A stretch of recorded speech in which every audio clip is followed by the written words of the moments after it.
Welcome back to another episode of Nightbeat Media's Living the Dream. I'm your host, Gregory Tucker. Have you ever wondered what's life like for a working artist? Or the major question of how do you break into the entertainment business? Our guest, Dontay Taylor, will answer that and many more as he shares his story on this episode of Living the Dream.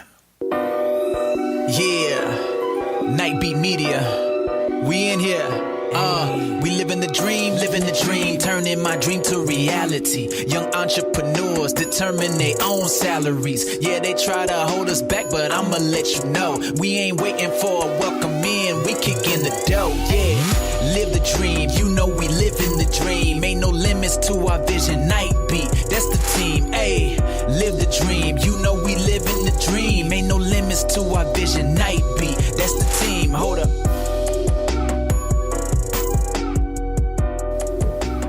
As mentioned earlier, as far as in the intro, I'm here with Don Taylor, a.k.a. Dontay, the man, the myth, the legend.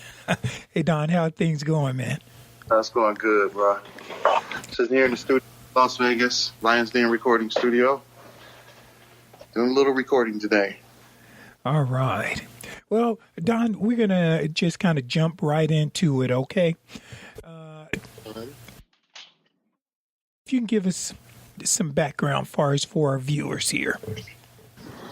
Okay, background as far as I'm concerned, it started with Sun in 79 after graduating from Roth High School. Joined the band Sun on Capitol Records, did some touring and recording. And after that, it went on to Heatwave, then it went on to Slave, went on to Ohio Players.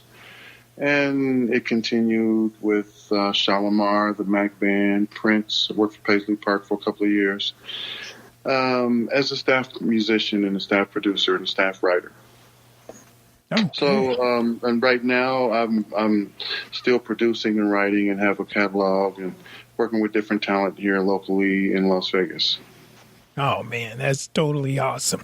Now, when I think back, because Don and I, we grew up together, and from far back as I can remember, you've always played. Not just the guitar, but you've played a variety of instruments. Yeah, that's right. Okay. And let me ask you, because on this program, Living the Dream, what we our main focus is on talking to entrepreneurs, visionaries, and small businesses, and, the community or those individuals who are making that difference or who are stepping out far as in pursuing their dreams, turning their visions into reality.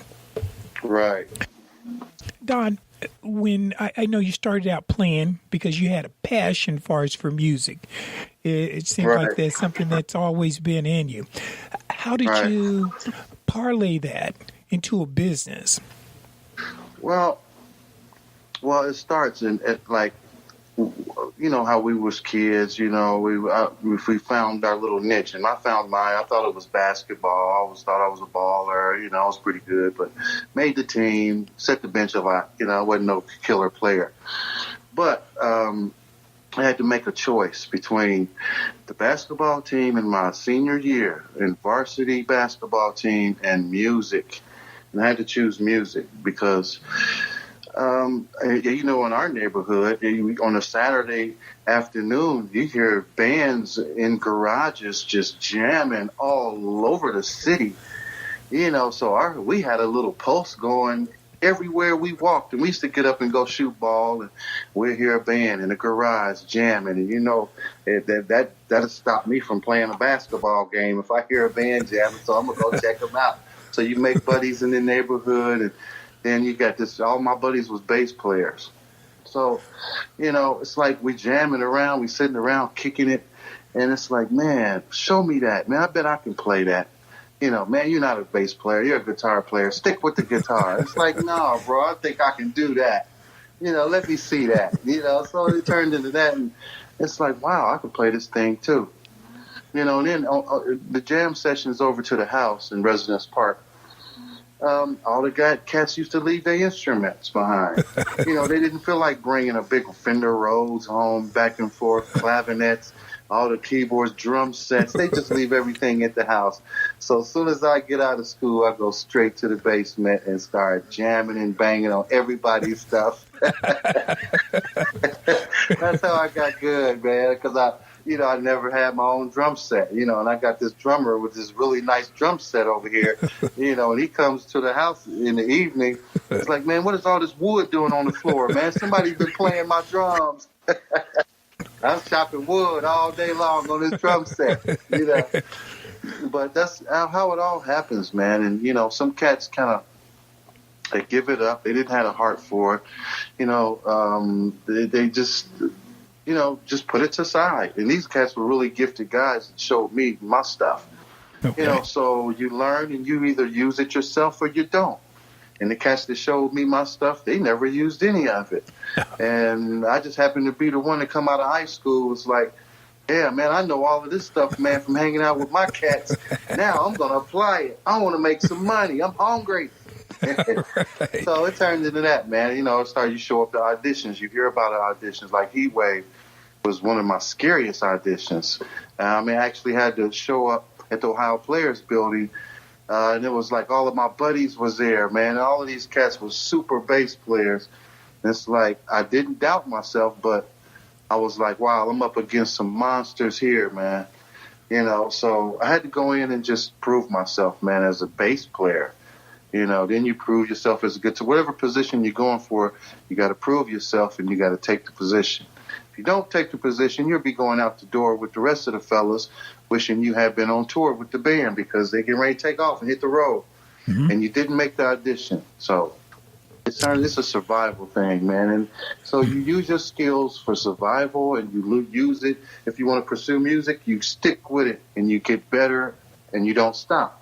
Because it's usually the guys in Vegas, the better players get called all the time. All right. So I've heard a lot of musicians say that, they can't make it in Vegas. Vegas this, Vegas that. Well, the real players are working all the time. I find that out. My phone is ringing all the time. So I have no problems with Vegas. Vegas is a great place for music making. Mm-hmm. So it's all about having that passion and that ability to staying hungry. That's what you mentioned, is that even though you've been around the world and you played with some world-class artists, you still were hungry. So, yeah. Let me ask you, who were some of your mentors along your journey? Wow. Okay, actually, along my journey, the mentors were, I would have to say, starting off professionally, Byron Bird from Sun, because he gave me my first break. Okay. And then I would say Diamond for the Ohio Players. He was the boss of that band. He decided to let me in and give me a run around the bush, and then the Heatwave, Johnny Wilder and Keith Wilder was running the band at the time, and they gave me my break too. So, and they were my heroes, because when we was growing up, when I first heard Ohio Players, Sun, Heatwave, it was so fascinating that this sound could come out of our hometown. And then here comes Zap with all this super funk. Then we got Lakeside, and it just don't stop. It just keeps going and going. And we got Platypus, Phaso, a lot of bands that really didn't hit the big time. Sun was one of those. Sun got a gold record out the deal. No platinum. Ohio Players, platinum. Heatwave, platinum. Zap, platinum. Lakeside, platinum. Slave got a little platinum. So our town was just flourishing. I don't know if it was the food or the water, but we had our groove on, man. Uh-huh. Now, that's what they say, and that is something in the water. That's what they say, as far as here. Yeah. Now, because you started so young, as far as playing, with professionals. As far as your career, your professional career started when you were very young. What were some of the challenges as a young man going into this fast-paced, adventurous world of show business? Well, it was amazing, man. It starts off, the band leader hires you and you're excited, and you got to meet the rest of the fellas, and some of the fellas looking at you like, well, how does young cat make the band? Who is this dude? And then everybody's eyes is on me, man. I'm trying to get along. I'm trying to do my best. I'm on time. I'm that perfect dude to have in the band, I want to hang out with the cats. I didn't smoke weed or drink or anything. I was a square then, well, you can call it a square, but I was into the health, man. And I was keeping my body and my mind in shape. And, when we was youngsters, we was little party animals, man. And then I kind of, got away from that and got into the pure diet and all that good stuff, for years. And so I'm eating vegetarian food on the road. Cats in the band, man, you need to eat some pig, have a hamburger, you ain't never going to get nothing to eat. Look at you, you're skinny. It's like, oh, go ahead. But Gary King, and when I was in Sun, Gary King was a vegetarian. Robert Arnold was a vegetarian. Sheldon Reynolds was a vegetarian. I was a vegetarian. So it was like a little crew of vegetarian gang, we had I was in with a little clique, and we shared food, raisins and berries and food and stuff, man. So those points was good. You had cats that had your back. Then you had the keyboard. I'm not going to say any names, but, one or two guys in the band want to, I'll say at least one guy in the band want to test you. Always in your face, always messing with you. Luckily with Son, our security guard, Herman Dixon, was my uncle's best friend on the football team at Roosevelt High School. And they grew up together, and they were, these big bully buddies, karate, they fighters, went to the Marine together and all that. So Herman is our bodyguard, so nobody can mess with me. This is my Uncle Randy's nephew right here. So, I had the boss security guard on my side. So, all the bullies that want to pick with me, Herman put them in place. Now, other ventures, man, it wasn't that easy. Ohio players, it was a different type of formula that it really got me in shape for this business. Okay. It wasn't fun. These guys, we would rehearse 4 hours a day, Monday through Friday. The weekends are off. This is before doing the show. Okay. Every day. Okay, 4 hours a day. Okay, we get to the rehearsal. Everybody's on time. And then we get to the basement, set up. And then it's like we don't start right away. Everybody goes upstairs. And then they tell me I have to stay downstairs because I don't participate in the things that they participate in. It sounded like it was a big party going on up there. It's like, okay, cool, man. They said, well, as soon as we get through, we'll come back and we're going to rehearse. So they would leave for 2 hours and come back and rehearse with me for 2 hours. But the 2 hours that I was waiting, I just wasn't sitting around listening to all the noise upstairs. I told them, if you guys are going to leave me in this basement, can I play your drums, Diamond? Billy Beck, can I play your keyboards? Okay. Can I play your axe, man, your Gibson? Can I play y'all's, man? They said, have at it. We'll be back though. You can't leave. And I even checked the door, man. They locked me down in the basement. I was locked in because I tried to sneak up there and see what was happening, and they locked me in. I couldn't get upstairs. But anyway, I jammed, man, for 2 hours, man. I used to bang them drums. Diamond didn't care. They turned the music up louder upstairs the more I made noise. But they came down, and then we rehearsed heavily for 2 hours. Mm-hmm. So I'm this young cat in the band. I'm rehearsing 4 hours a day. 2 hours on everything, and then 2 hours on my bass with the band.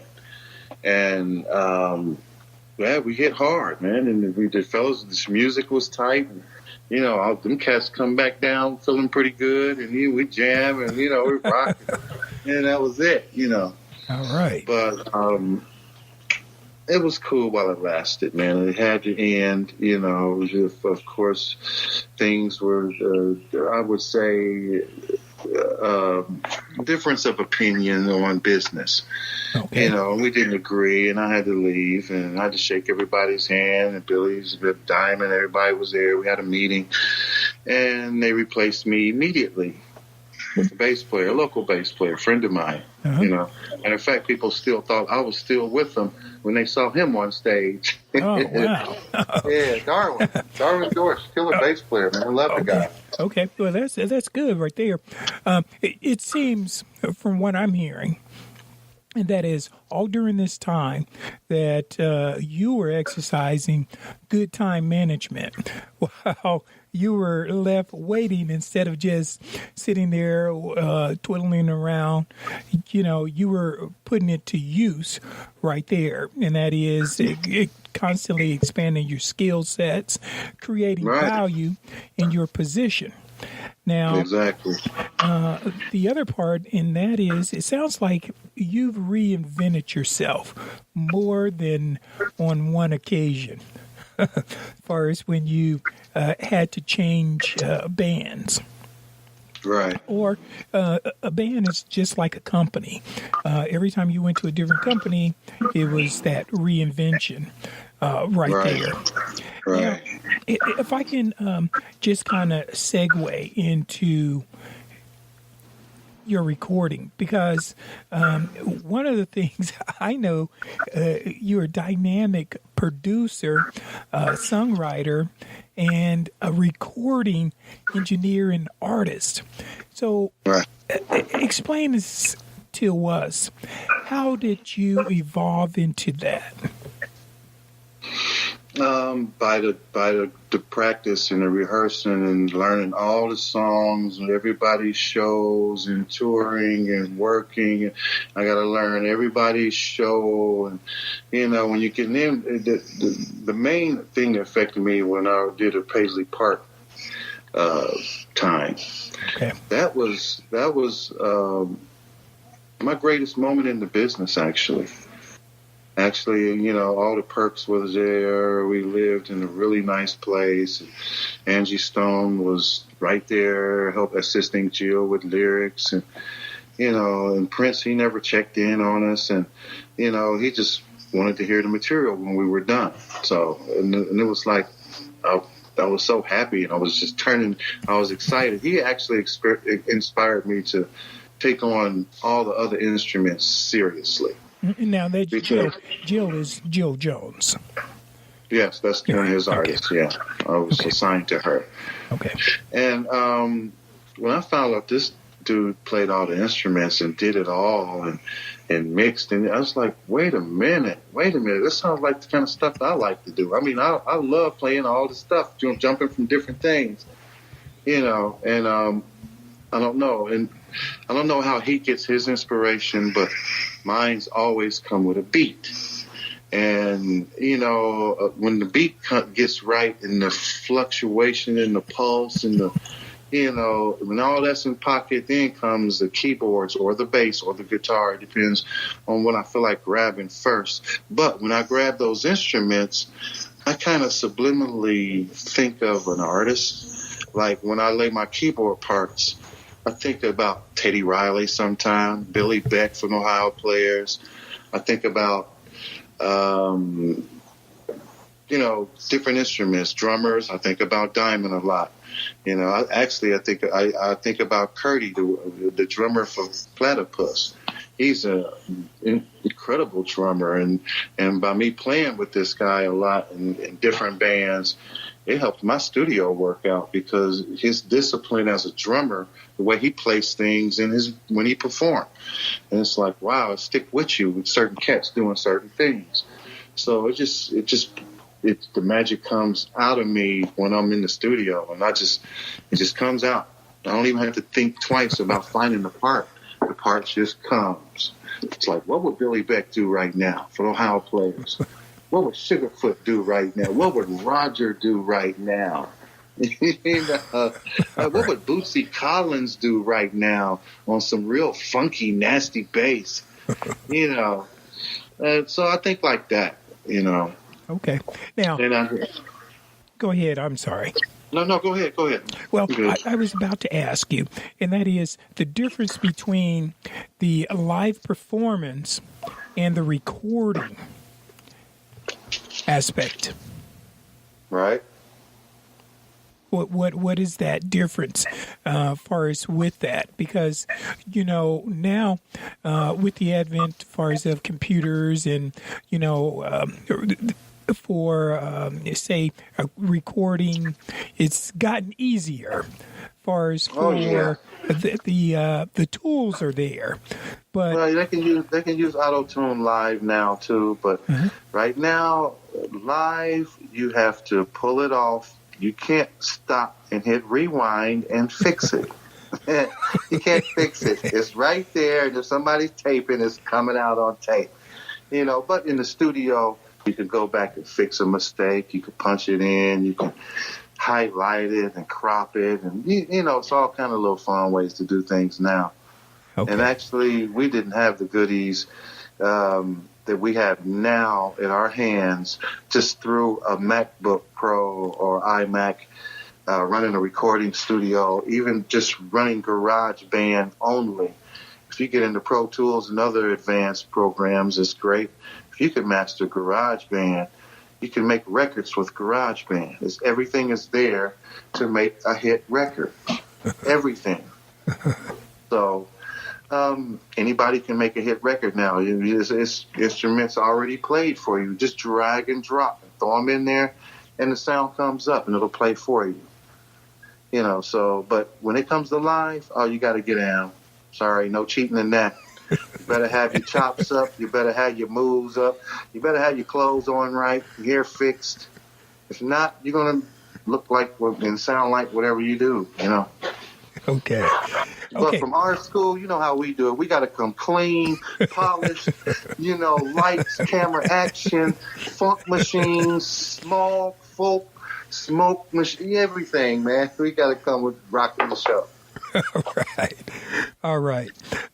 Now, let's go into networking. How important is networking? Because, you know, I speak to some young artists, and they start out with, I'm creating beats, but I don't want to work with anybody else because this is my thing.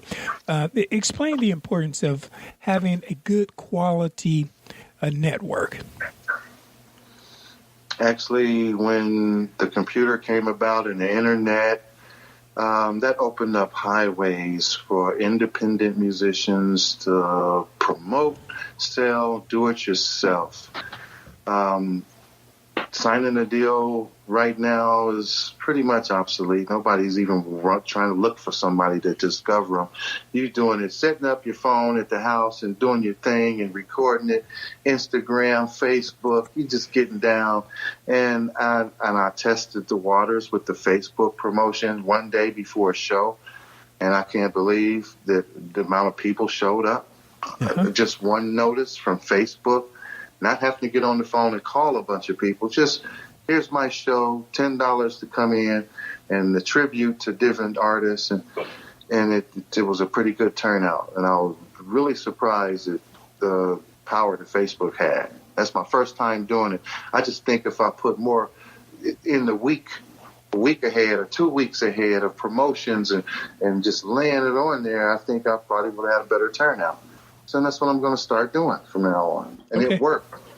Yeah. So it sounds like you're continuously reinventing yourself, and you're embracing and utilizing this new technology that's out. Yes, sir. All right. All the way. All right. Now, let's go into the other part of the business right here, and that is because you have your own recording studio now, versus where at one point you were contracting. You were more like a contractor. You were contracted to come into other people's studio and work for them. Now you're the man pushing and having to make all those decisions where everything rests on your shoulders. Tell us about that. Well, actually, as an engineer, I have like 3 other studios in Las Vegas that I go to. I get calls and they want me to mix, they want me to master, because those are 2 separate, different businesses, with your ears and with your skills and your talent and your training, So by doing it at home, it's just much easier because it takes me, a minute to adjust if they have different speakers than I would use professionally. If everything is there to work with, I wouldn't have a problem, getting any project done anywhere. It doesn't have to be at my place, but my place is for the actual artists that I'm going to be personally working with. So that's not open to the public. So when it's open to the public, hey, I take you over to Blue Dragon Recording Studio or my buddy's studio. I have several different studios, but my home studio is for artists that I'm actually behind and supporting as a record producer. I am their producer. We do our paperwork and, from ground development, getting all the internet stuff done, the EPKs. All right. All right. Now, electronic press kit. All right. Because you have a long career. I know there's been those highs and there's been those lows. So when you've ran into, what has been some of the obstacles you've ran into and how did you overcome them? Well, see, my highs and lows, that's always financially. So when I get to a low, and that's, the lows, things are not flowing too good, I feel that I'm usually always guided, or a phone call comes in for me to go play at a church, or it seems like God just comes through for me. I look at it like that because it's a church event. And now I got a call and I have to rehearse this week and I have to go do this function. And then after that show, somebody else is asking me, hey, man, I need you to come play in my group. Hey, I need you in the studio. Hey, I heard about you. Hey, man, so I just keep it going and it never runs out. It just always something happens. And I've been living on faith and like this for forever. I've done professional things, but I've never been a superstar. I've never been the rich, famous guy like Prince or Michael Jackson. Always had the dreams to be, but after watching and paying attention to this industry, I'll pass. You guys can have it. I don't care about being famous. My ego is not big at all. I'm humble. I stay humble. I don't care about having a Hummer. I still want me a Hummer, and whatever else I want. But, I'm not tripping right now. It's a Chrysler 300 right now. So. All right. So it seems like there's been faith. That's one of those most important things. That stick-to-itiveness, as far as staying in pursuit and keeping your eye as far as upon your goal.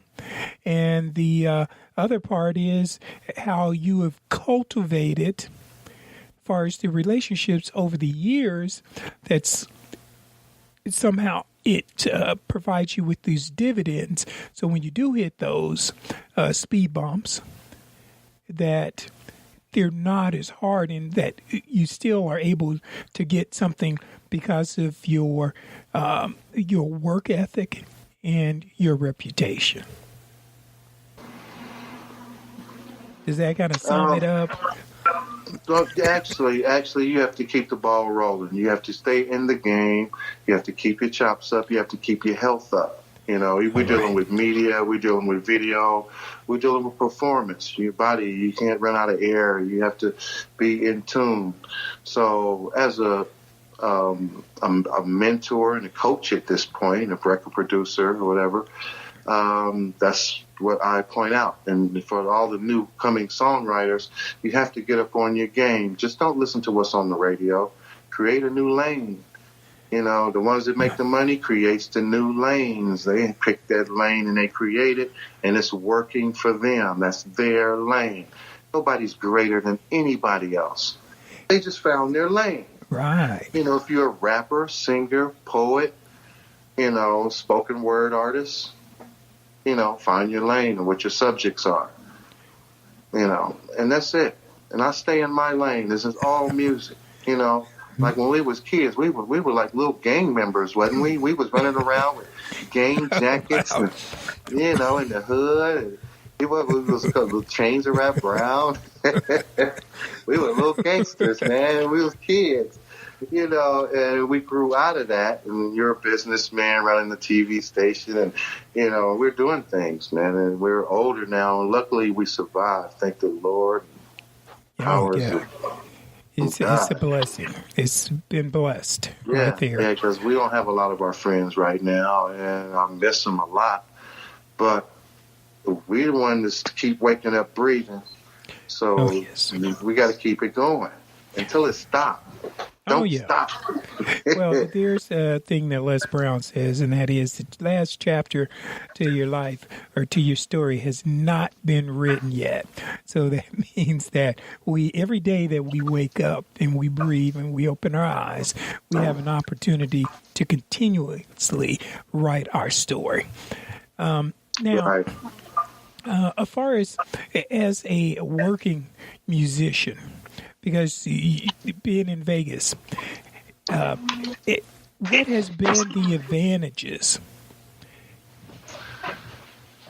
The advantages is being here, first of all, because it's the entertainment capital of the world.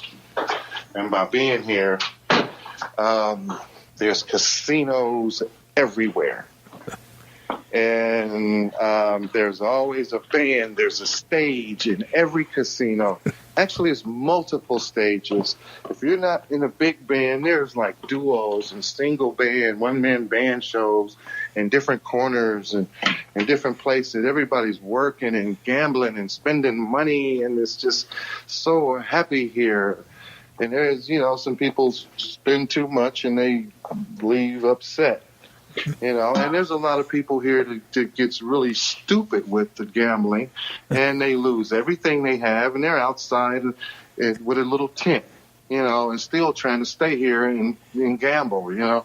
Mm-hmm. But I don't gamble. I like the colors of the machines. I like the bells and all of that. I walk right past them. You know, and then, you know, if you with some friends, you don't want to be a booger for the night. So you're going to go ahead and, you know, sit at a machine and waste your money. Okay, you might hit, it lights up a little bit. Oh, throw some more in there. Hey, this is great. I don't get excited like that, man. But I love Vegas. All right. And, you know, and I love how the people come here to enjoy themselves, and when they come to a show, they let you know if you're doing a good job. All right. So, are you considering writing a book or anything about as far as? You know what? I really want to do a book. I like to do a movie of my life, starting up when he was a kid in Residence Park. You're going to be in the movie too, because you was my best buddy. We was hanging out every day. Yeah.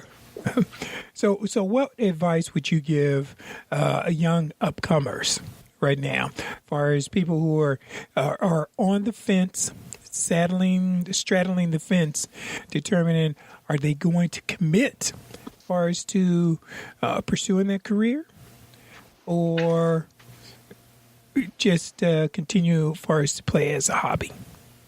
No, do it yourself. You can do it. You can learn all you need to know. YouTube teaches you every instrument, drum machine, keyboard, studio, run how to put it together, how to take it apart, how to fix it, how to angle the speakers. It tells you everything, how to do it. If you're serious, you dig in. And don't worry about trying to sell your soul and all of that stuff now. Unfortunately, the ones that they did whatever they had to do to get there. But now, since the internet is here, put your own stuff out. If you sell it, sell. If not, have a plan B. get out there and get your show tight and get to perform it and work and get your paper. Right. So how important is it for people to get out in front of people in order to perform? Oh, it's everything. It's everything because people, of course, the downnet, the internet, the cell phone. Okay, that's cool, man. But it's nothing like sitting down at a nice venue and a band is up there and the sound man is running the sound perfect and the bands are really kicking and you have a great night. Like when we were kids, we go see Earth, Wind and Fire, Cameo, Barcade, incredible shows, or go home and sleep like a baby and pretend that was me on stage with Earth, Wind and Fire playing bass like Birdie. That's how I got my style from when I joined Sun. I was like, I want to be like Birdie. I want to be the Superman of the band. I want to be like Birdie White. Then I saw Aaron Mills from Cameo. I was like, oh no, I want to be like this guy. He's really a beast. Aaron Mills from Cameo. When I saw him, he electrified me, and I became this vicious bass player when I turned the bass player button on. All right. So, Don, do you have any new music out, or I'm getting ready to drop a load this year. This year, for my birthday, I'm dropping my CD, July the 25th. That's a double CD. It's a double album, a double CD, 20 songs. All right. So my first CD is going to be a double hitter. Okay. Now, you have some music that's still out there also, right? Oh, yeah, the old stuff? Yeah. So where can people get some of your old stuff? SoundCloud. I think that's through my Facebook. You can go to SoundCloud and get all that. Oh, so I think I still have a few songs up there. And a few artists there, too. Okay. All right. But I'm going to be re-releasing all of this material, all the stuff that I recorded on Jay Barrett Records back in the day. It was 8 bands I recorded in 4 months. Oh, man. I recorded 8 CDs. And I have all the artists, and I have all the masters, and I have all the songs. And I'm going to redo this stuff and put it out, remaster it. And make sure each artist receive their proper royalties according to the effort that they put in. Oh, yeah. Because I know I listen to a lot of those records a lot of your CDs that you had. Being there, that, the listening audience and the world are in for quite a pleasant surprise when they get an opportunity to hear that music. Right. So, my studio skills has gotten better, and my mixing is better now since I'm older, and the music will be a lot more enjoyable at this point. All right. I would say. Okay. So, in closing, what are some of the things that you would like to leave with the listening audience? I'd like to leave the listening audience with continue to support live music, because those are the moments that the musicians create that last forever. Those are the moments that will continue as a memory and in your heart, and having a good time and remembering some great things and great moments on the stage. And support live music. I guess what I got to say. And I have some live stuff coming too. All right. Yep.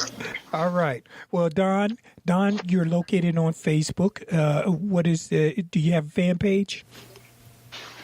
Yes, Dontay Taylor. Okay. What about Instagram? Dontay Taylor 2873 or something like that. I don't know. You'll find it. It's a guy with a guitar. Okay. What about Twitter or any of the other social media? I do have a Twitter account. I don't use it. I got to set it back up when I'm going, take on full scale promotion, this new material. Okay. Next place you're going to be playing at? Oh, it's going to be at an event this Sunday at a church. I'm going to actually post it up on Facebook. It'll be posted here in the next couple of days. Okay. So anytime that you're going to be performing, you're going to start posting? You're going to start posting your performances So the listeners, if they're in the Las Vegas area or wherever you happen to be, they'll be able to come out and check you out. Oh, I will keep. Yes, that's where I will post it. My Facebook page. So, listeners, be sure to go to Dontay's Facebook page and like it and subscribe, so that way you'll be up to speed on where he is performing. Well, Don, this has been an awesome moment. And I appreciate you, my friend, for taking the time out of your valuable day to do this interview with me. Now, it's all good. I just got to go to another rehearsal tonight. All right. Well, hey, keep putting in that magic, making that magic, man. Sure will. Hey, man, you take care, and man, and get back with me ASAP when you get a chance. All right. Thank you, Dontay, and also our listeners. If you found this program inspirational as well as informative, please be sure to subscribe so you can stay updated as we continue to share stories of individuals who've turned their vision into reality. Also, be sure to check out our YouTube channel, like us on Facebook and Instagram. Give us feedback on Twitter or connect with me on LinkedIn. If you are interested in sharing your story, check out our website, nightbeatmedia.tv. That's one word, nightbeatmedia.tv. In closing, let me drop this. Only those who will risk going too far can possibly find out how far one can go. That's a quote by T.S. Eliot. Remember, we want to share your story. Living the dream, turning my dream to reality. Young entrepreneurs determine their own salaries. Yeah, they try to hold us back, but I'ma let you know, we ain't waiting for a welcome in, we kicking the dough, yeah. Live the dream, you know we live in the dream. Ain't no limits to our vision. Night Beat, that's the team, ayy.